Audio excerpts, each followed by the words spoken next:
Hay secretos que uno hereda sin pedirlos, como quien recibe una llave oxidada sin saber qué puerta abre.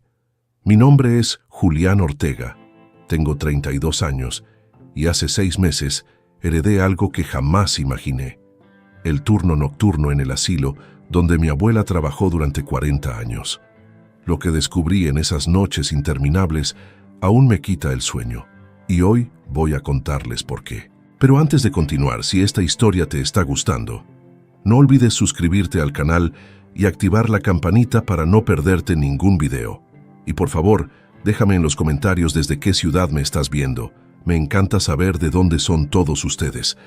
Ahora sí, sigamos con la historia. Cuando mi abuela Clara falleció en enero, dejó una vida ordenada como ella misma. Cada objeto en su lugar, cada documento archivado, cada memoria clasificada. Pero entre sus pertenencias encontré algo inesperado: una carta dirigida a mí con su letra perfecta y temblorosa. Decía simplemente: Julián, acepta el trabajo en la residencia San Felipe. Confía en mí. Termina lo que empecé, con amor, tu abuela Clara. Anexo venía un contrato de trabajo ya firmado por la directora del lugar, ofreciéndome el turno nocturno como cuidador. No lo entendía. Yo trabajaba como diseñador gráfico desde mi apartamento en Oaxaca. Llevaba una vida tranquila, sin complicaciones. Había visitado a mi abuela en ese asilo solo un par de veces cuando era niño. Recuerdo pasillos largos que olían a desinfectante mezclado con algo dulce, como flores marchitas. Pero ella insistía en que ese lugar era importante, que había dedicado su vida a cuidar de esos ancianos como si fueran su propia familia. La verdad es que necesitaba un cambio. Después de romper con Valeria y ver cómo mi trabajo se volvía monótono, la idea de algo completamente diferente me resultó extrañamente atractiva. Además, la paga era sorprendentemente buena para un trabajo de cuidador nocturno.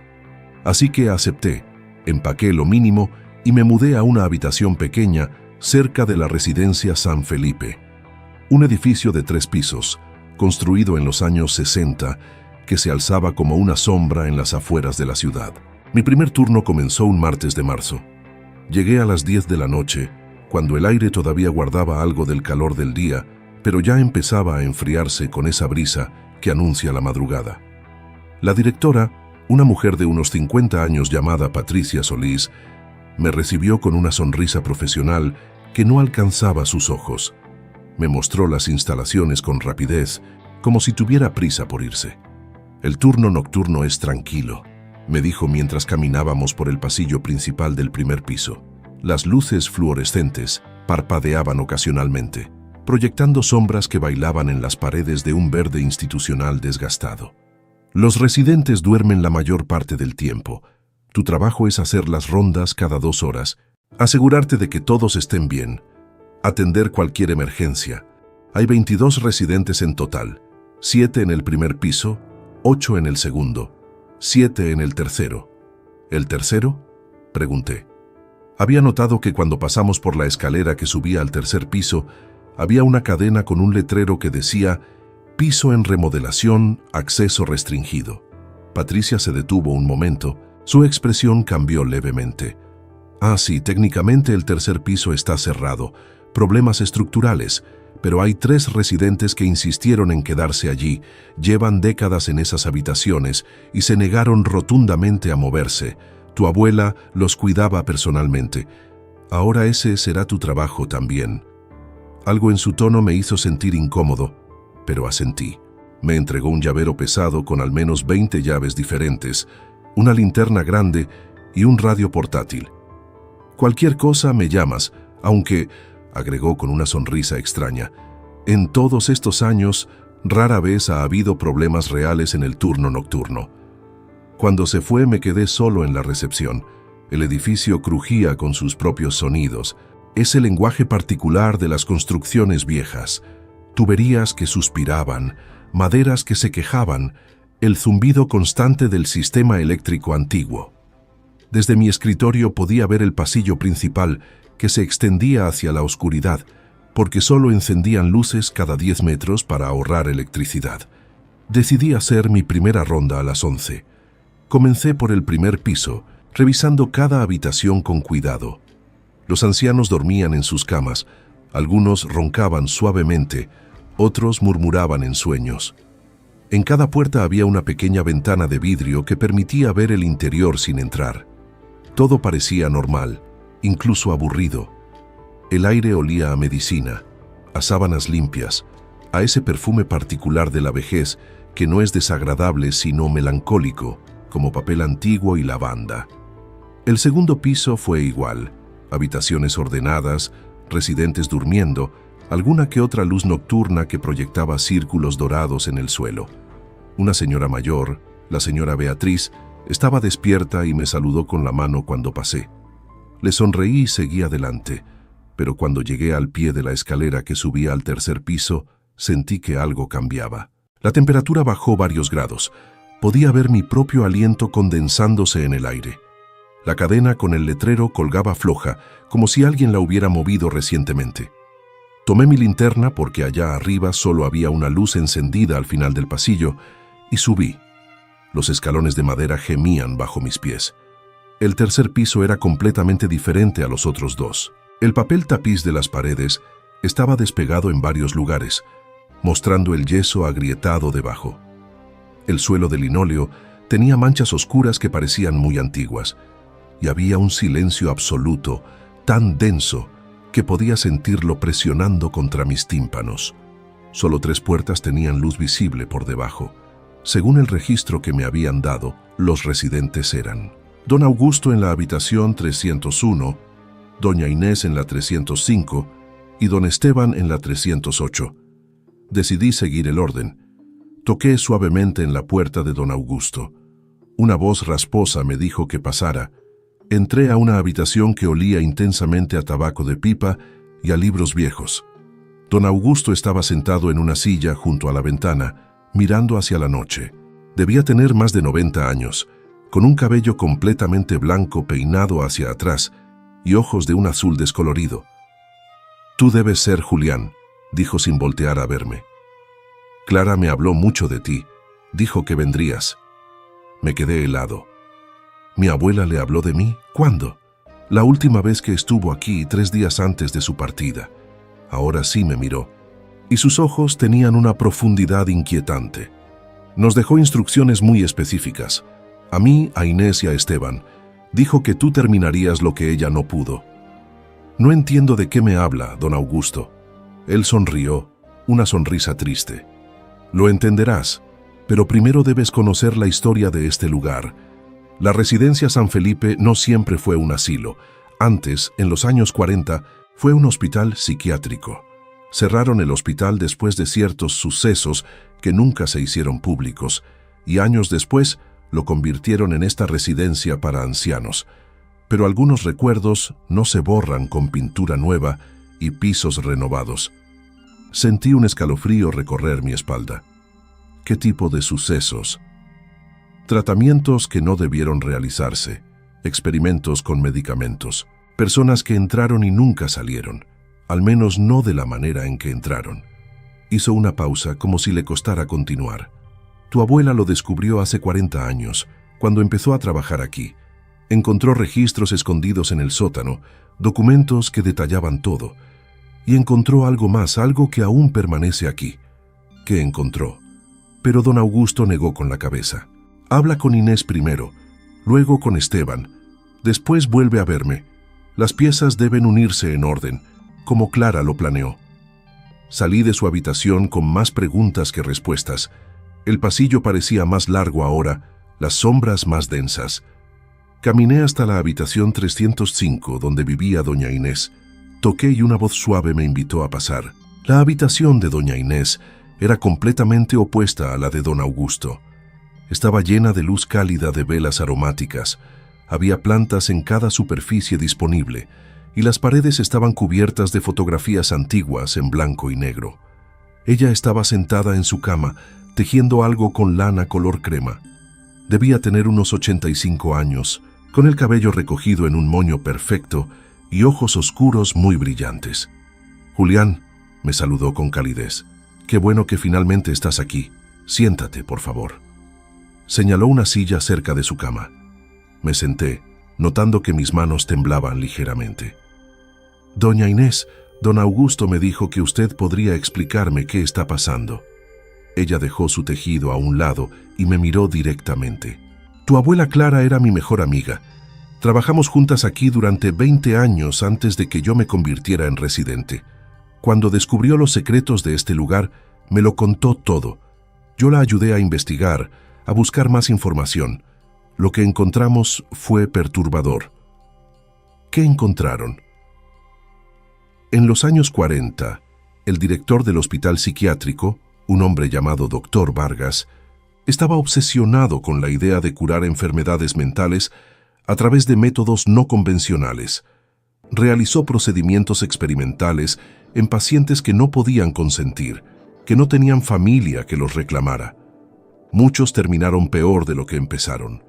Algunos simplemente desaparecieron de los registros.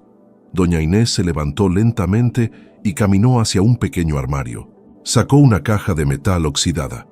Clara guardó copias de los documentos que encontró. Me las dio para que las protegiera. Quería que cuando el momento fuera correcto, alguien pudiera hacer justicia, aunque fuera póstuma. Abrió la caja y sacó varios papeles amarillentos. Eran registros médicos, pero escritos de una manera que me revolvió el estómago. Describían tratamientos que sonaban más a tortura que a medicina, aislamiento prolongado, procedimientos invasivos sin anestesia, mezclas de medicamentos que claramente eran experimentales y peligrosas. Hay más, continuó doña Inés. El doctor Vargas tenía un asistente, alguien que ejecutaba sus órdenes sin cuestionar, y cuando cerraron el hospital, ese asistente desapareció. Nunca lo encontraron, pero Clara creía que sabía dónde estaba. ¿Dónde? Eso debes descubrirlo con Esteban. Él tiene la última pieza del rompecabezas, pero te advierto, Julián, lo que vas a escuchar no es fácil, y lo que te pediremos que hagas será aún más difícil. Salí de la habitación de doña Inés sintiendo que el mundo se había vuelto más oscuro. El pasillo parecía más frío, los sonidos del edificio más siniestros. Cada crujido me hacía voltear, cada sombra parecía moverse con voluntad propia. Llegué finalmente a la habitación 308, la de don Esteban. Toqué 3 veces. No hubo respuesta. Toqué de nuevo. Silencio. Probé la manija y la puerta estaba abierta. Entré con precaución. La habitación estaba casi vacía. Una cama, una silla, una mesita de noche. Don Esteban estaba sentado en la silla de espaldas a mí, mirando por la ventana. Era un hombre enorme. Incluso sentado podía ver que debió haber sido imponente en su juventud. Su cabello era una mezcla de gris y blanco, cortado muy corto. Don Esteban, llamé suavemente. Él no se movió, pero habló con una voz profunda que resonó en la habitación vacía. Yo era guardia de seguridad en el hospital psiquiátrico. Tenía 22 años. Era mi primer trabajo real. Pensé que estaba ayudando a la gente. Se quedó en silencio por un momento tan largo que pensé que no continuaría. Luego siguió. Vi cosas que nunca debí ver. Escuché gritos que aún resuenan en mis oídos 60 años después. Y no hice nada. Solo seguí órdenes. Cerré puertas. Ignoré súplicas, me hice el sordo ante el sufrimiento. Don Esteban, no tiene que... Sí tengo que, me interrumpió, volteándose finalmente para mirarme. Sus ojos estaban llenos de lágrimas. Porque soy el único que queda con vida que estuvo allí. El único que puede testificar. El doctor Vargas falleció hace 30 años. Pero su asistente, el que ejecutaba los procedimientos más terribles, ese hombre sigue aquí. Sentí que mi corazón se detenía.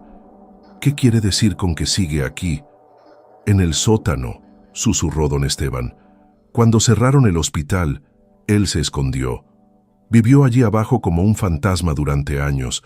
Tu abuela lo descubrió cuando exploraba el edificio hace 40 años. Ella lo encontró viviendo en una de las antiguas salas de tratamiento, rodeado de sus instrumentos, de sus notas, aún aferrado a su locura. Eso es imposible. ¿Por qué mi abuela no llamó a la policía? Lo intentó, dijo don Esteban con amargura. Pero nadie le creyó. El asistente era un maestro del sigilo, solo salía de noche. Solo dejaba señales que podían explicarse de otras maneras. Clara dedicó años a reunir evidencia, a documentar todo. Pero él era cuidadoso, muy cuidadoso, y luego ella enfermó y supo que se le acababa el tiempo. Me entregó una llave diferente a todas las demás en mi llavero. Esta era antigua, de hierro negro, con un diseño elaborado. Esta abre la puerta del sótano, la puerta real, no la que usan para la lavandería. Tu abuela quería que alguien en quien confiara bajara allí, que documentara todo con fotografías, con video, que finalmente trajera a la luz lo que ha estado escondido durante décadas. Ella te eligió a ti. Tomé la llave con manos temblorosas. Era pesada y fría. ¿Y si él sigue allí abajo? Oh, él está allí, confirmó don Esteban. Yo lo he sentido. Todos los que vivimos en este piso lo hemos sentido. Los ruidos que vienen desde abajo en las noches más silenciosas. Los pasos que suben por las escaleras pero nunca llegan arriba. Tu abuela lo mantuvo contenido de alguna manera, no sé cómo. Pero desde que ella se fue, él ha estado más activo. Volví a la recepción en un estado de shock. Eran las 2 de la madrugada. El edificio estaba sumido en un silencio absoluto, interrumpido solo por el tic-tac del reloj de pared y el zumbido lejano de la refrigeradora en la cocina. Miré la llave negra que había dejado sobre el escritorio. Parte de mí quería ignorar todo esto, terminar mi turno y nunca volver. Pero otra parte, la parte que heredó la determinación de mi abuela, sabía que tenía que bajar. En el registro de mi abuela, que Patricia me había dado, encontré anotaciones en los márgenes. Estaban escritas en su letra pequeña y precisa. Junto a la fecha de 3 días antes de su partida, había escrito: Julián sabrá qué hacer. Confío en su valentía, como confié en su corazón. El sótano guarda las respuestas. El cuarto al final, tras la puerta roja. Tomé mi linterna, el radio portátil, mi celular para grabar y la llave negra. Había una puerta en el primer piso, al final del pasillo este, que siempre había estado cerrada con un letrero que decía mantenimiento. Esa era la puerta al sótano. La llave encajó perfectamente. La puerta se abrió con un chirrido que me puso los nervios de punta. Detrás había escaleras de piedra que descendían hacia una oscuridad absoluta. El aire que subía era húmedo y llevaba un olor extraño, mezcla de moho, metal oxidado y algo químico que no pude identificar. Encendí mi linterna y bajé. Cada escalón parecía más empinado que el anterior. Las paredes eran de piedra desnuda, con manchas de humedad que formaban patrones perturbadores. Podía escuchar goteras en algún lugar lejano, un ritmo constante que sonaba casi como un código. El sótano era enorme, mucho más grande de lo que esperaba. No era solo un espacio de almacenamiento. Eran múltiples habitaciones conectadas por pasillos estrechos. En algunas había muebles viejos cubiertos con sábanas polvorientas. En otras, equipamiento médico obsoleto que parecía salido de una pesadilla. Camillas con correas, máquinas con cables y agujas, gabinetes de metal llenos de frascos con líquidos oscurecidos.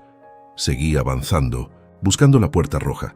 El silencio era opresivo, tan denso que cada uno de mis pasos resonaba como un trueno. Mi respiración sonaba demasiado fuerte. Entonces escuché algo más, un sonido metálico y rítmico, como si alguien estuviera trabajando con herramientas. El sonido venía de más adelante. Doblé una esquina y vi una luz tenue al final del pasillo. Y allí estaba, una puerta pintada de rojo oscuro, tan vieja que la pintura se descascaraba en grandes placas. El sonido metálico venía de detrás de esa puerta. Me acerqué despacio, tratando de controlar mi respiración.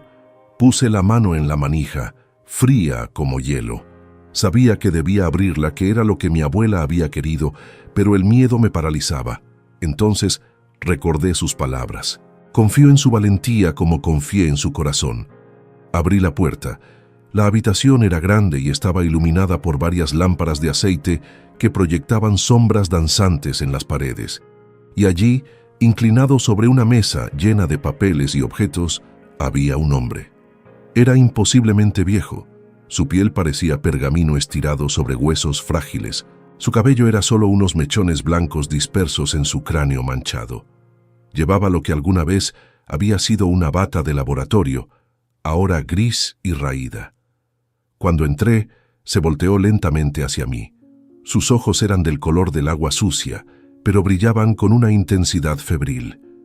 «Al fin», dijo con una voz que era poco más que un susurro ronco. «Clara dijo que vendrías.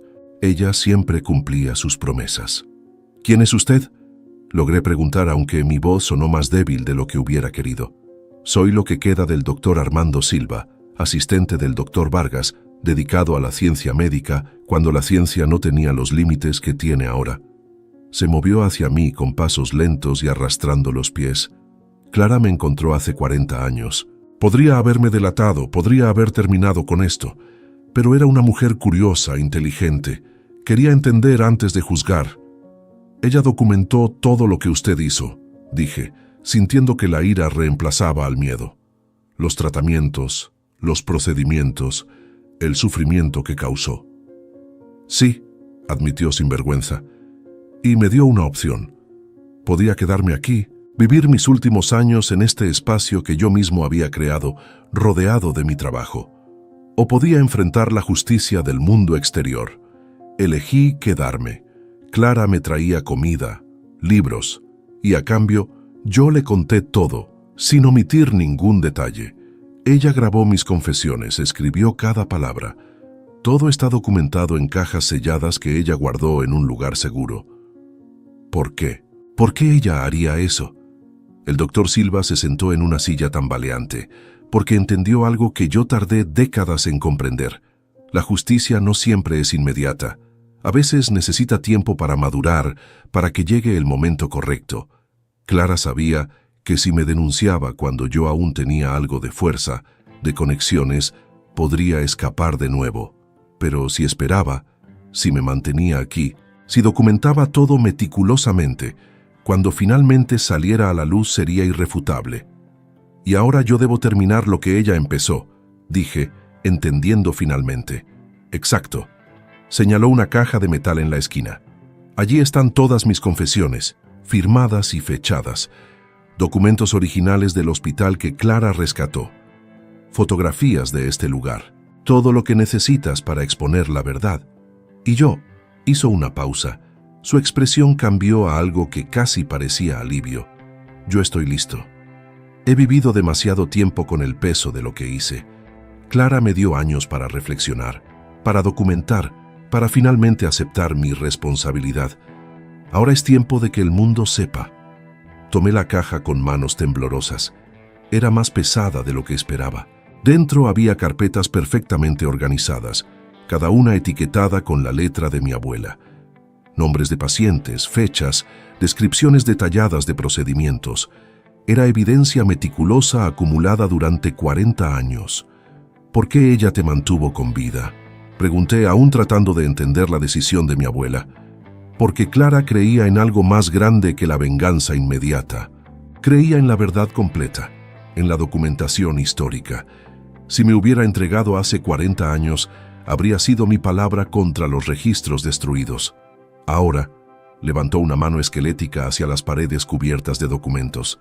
Ahora hay un archivo completo, una confesión voluntaria y detallada, evidencia física, grabaciones. Es un caso cerrado antes de abrirse. Pasé las siguientes 3 horas en ese sótano, fotografiando todo, grabando video, asegurándome de documentar cada rincón. El doctor Silva no intentó detenerme, al contrario, me guiaba, me mostraba dónde estaban las cosas más importantes. Hablaba con una mezcla de remordimiento y alivio, como si finalmente pudiera soltar una carga que había llevado demasiado tiempo. Cuando Clara enfermó, me contó mientras yo fotografiaba un gabinete lleno de instrumentos médicos antiguos. Vino a verme por última vez. Me dijo que había elegido a su nieto para terminar esto. Dijo que tú tenías su mismo sentido de justicia, pero también su compasión. Que sabrías qué hacer con todo esto sin dejarte consumir por la rabia. Cuando finalmente terminé, el cielo comenzaba a aclararse. Eran casi las 6 de la mañana. Llevé la caja de metal arriba, junto con toda la documentación digital que había recopilado. El doctor Silva se quedó en su habitación roja, sentado en su silla, con los ojos cerrados y una expresión de paz que contrastaba con el horror que lo rodeaba. Subí al tercer piso y visité de nuevo a don Augusto, doña Inés y don Esteban. Les mostré lo que había encontrado. Los tres lloraron, no de tristeza sino de alivio. Después de tantos años, finalmente habría justicia para aquellos que sufrieron en ese lugar. Don Esteban me tomó de las manos con fuerza. «Ahora puedo partir en paz», dijo. «He cargado con esta culpa durante 60 años, no por lo que hice, sino por lo que no hice, por no haber tenido el valor de detenerlo». Clara me dio una segunda oportunidad al incluirme en su plan. «Y tú lo has completado». Doña Inés me abrazó. «Tu abuela estaría tan orgullosa. Ella siempre supo que tenías su corazón valiente». Don Augusto simplemente asintió. «La verdad tiene su propio tiempo». Clara lo entendió. Y ahora esa verdad finalmente verá la luz. Esa mañana, después de que terminó mi turno, no fui a dormir. En lugar de eso, fui directamente a la fiscalía con toda la evidencia. La reacción fue de incredulidad al principio, luego de asombro y finalmente de determinación. Enviaron un equipo completo al sótano de la residencia San Felipe. Encontraron al doctor Silva exactamente donde lo había dejado, sentado en su silla, pero había fallecido en algún momento después de mi partida. Los médicos dijeron que fue natural, que simplemente su corazón anciano se detuvo. Pero yo creo que fue algo diferente. Creo que después de soltar finalmente el peso de sus secretos, después de confesar todo, su cuerpo simplemente decidió que era momento de partir. La historia se volvió nacional en cuestión de días. Los documentos que mi abuela había recopilado meticulosamente durante 4 décadas se convirtieron en la base de una investigación histórica. Se identificaron a las víctimas del doctor Vargas y del doctor Silva. Se contactó a familias que nunca supieron qué había pasado con sus seres queridos. Se erigió un monumento en el jardín de lo que ahora sería convertido en un museo de memoria histórica. Don Augusto, doña Inés y don Esteban finalmente pudieron contar sus historias públicamente. Don Esteban, en particular, encontró algo de redención al testificar sobre lo que había presenciado, ayudando a dar voz a aquellos que ya no podían hablar por sí mismos. En cuanto a mí, continué trabajando en el turno nocturno durante 6 meses más, hasta que el edificio fue oficialmente cerrado para su conversión. Los residentes fueron trasladados a instalaciones nuevas y mejores. Yo mismo ayudé a coordinar los traslados, asegurándome de que cada persona tuviera lo que necesitaba. La habitación de mi abuela en su casa, que había dejado intacta, resultó contener más sorpresas. Entre sus cosas encontré un diario donde documentaba cada conversación con el doctor Silva, cada descubrimiento, cada decisión que tomó. En las últimas páginas, escritas con una letra cada vez más temblorosa por su condición, explicaba su razonamiento. «Podría haber expuesto todo hace 40 años», escribió, «pero habría sido una historia más, un escándalo que se desvanecería con el tiempo. Al esperar, al documentar meticulosamente, al conseguir confesiones completas, estoy creando un registro histórico que no puede ser ignorado ni olvidado. Esta no es venganza, es memoria.